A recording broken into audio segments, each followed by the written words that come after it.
It was a sharp, searing pain that troubled me in my lower abdomen today. The pain would not leave. I screamed at the top of my lungs, but I couldn't hear anything I was putting out. My vision started to blur, and the tree that was in front of me was just a green and brown blotch. I could feel the sweat pouring down my face. I go to rub it away with my shirt, but nothing moved. I also had this funny taste in my mouth that was like licking charcoal. I've lost my smell, so the cologne I had put on for that day, cheap, but still it was strong and I couldn't smell it anymore. What the hell is happening to me? I fall to my knees and cry, but I couldn't feel anything. Yet the pain subsided. My eyes closed, afraid of what was about to happen. A voice. I could hear a voice. It was thunderous and multiple. I could hear the many screaming my name. I've read about this before, but this couldn't be. Am I dead? I stand and my vision starts to come back to me.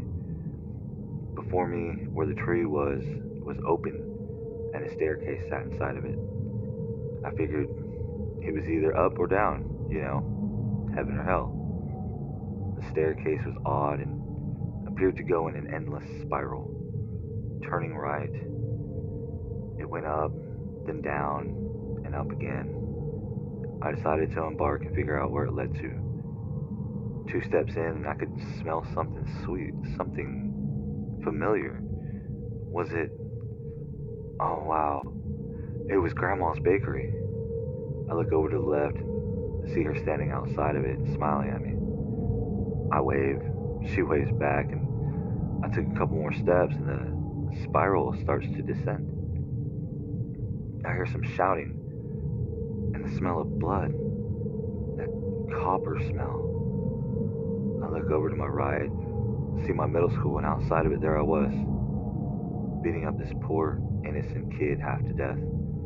He ended up being hospitalized for 3 weeks, all because I wanted to be some tough guy. I rushed to get away from it, and the staircase moved on me, descending again. No, no, I don't want to see what's next. I can hear the shouting of my mother and father and decide not to look and keep rushing down, further and further down.